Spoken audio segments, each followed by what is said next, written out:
નમસ્કાર ખેડૂત મિત્રો, મારું નામ છે અલ્કેશ પટેલ અને આપણી યુટ્યુબ ચેનલ છે ખેતીની વાત મારું ગુજરાત.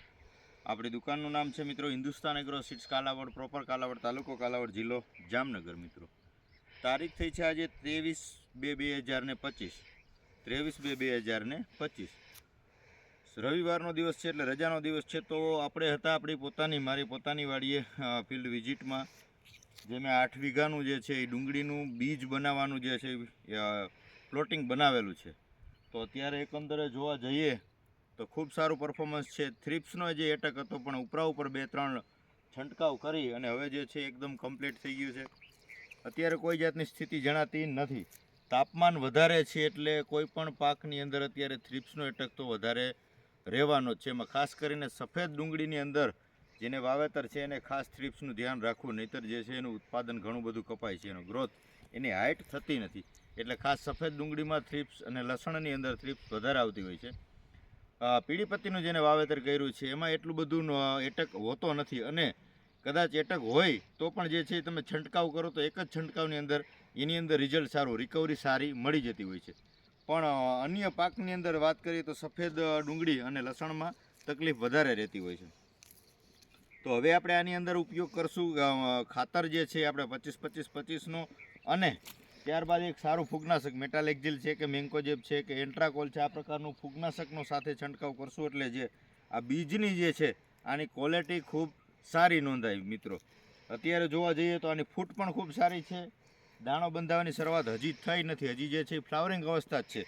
હજી આની અંદર 60% ફ્લાવરિંગ આવ્યું છે, હજી 40% ફ્લાવરિંગ બાકી છે. ત્યાર પછી જે છે એ આપણે એનું બંધારણ દાણાનું વ્યવસ્થિત થાય એવા પ્રયત્ન કરશું. તો જે મિત્રોએ બીજ બનાવ્યું છે એને જે છે એ હવેની સ્થિતિની અંદર મધમાખી જે છે આની અંદર આવતી હોય છે, આ પ્રકારની સ્થિતિ જણાય ત્યારે મધમાખી મરે નહીં આ પ્રકારની દવાનો છંટકાવ કરવો, ખાસ કરીને પ્રોફેનો કે આ પ્રકારની દવાનો ઉપયોગ કરવો નહીં.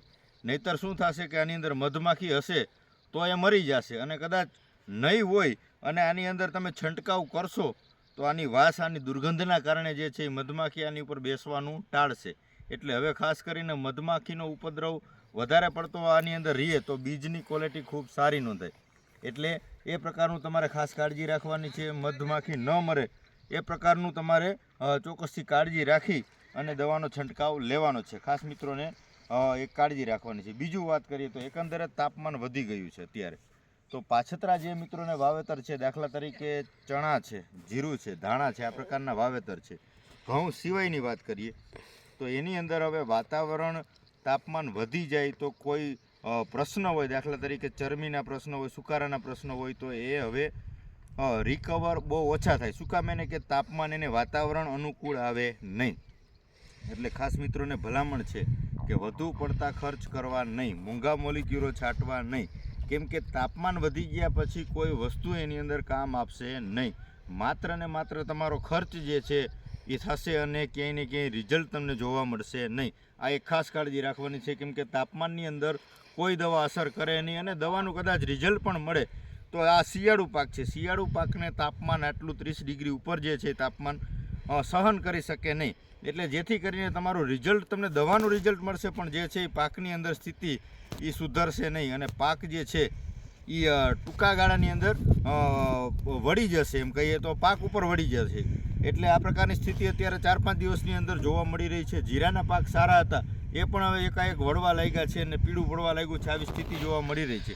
તો આની અંદર હવે કોઈ અન્ય દવાનો છંટકાવ કરી અને સુધારવા કે રિકવરી કરવાનો પ્રયત્ન ન કરશો, આવી મારી વિનંતી છે. કેમ કે તાપમાનમાં કોઈ વસ્તુ અસર કરે નહીં, પછી દવા હોય કે ખાતર હોય, કોઈ વસ્તુ એની અંદર તમને અસર જોવા મળે નહીં. મિત્રો બસ આટલું જ હતું. વિશેષ કાંઈ માહિતીની જરૂર હોય, ઉનાળાનું વાવેતર અત્યારે ખૂબ સ્પીડમાં ચાલી રહ્યું છે. જે મિત્રોને ખાલી છે તો સમયસર એનું વાવેતર ચોક્કસથી કરી દેજો. એના વિશે આપણે તલનો આવતીકાલે વિડીયો બનાવશું. મિત્રો બીજી કાંઈ વિશેષ માહિતીની જરૂર હોય તો ચોક્કસથી તમે મને ફોન કરી શકો છો. આપણા મોબાઈલ નંબર છે 9245424050. ડિસ્ક્રિપ્શનની અંદર પણ આપણે મોબાઈલ નંબર આપી દઈએ છીએ. મિત્રો તો બસ રજા આપશો મને. જય જવાન, જય કિસાન.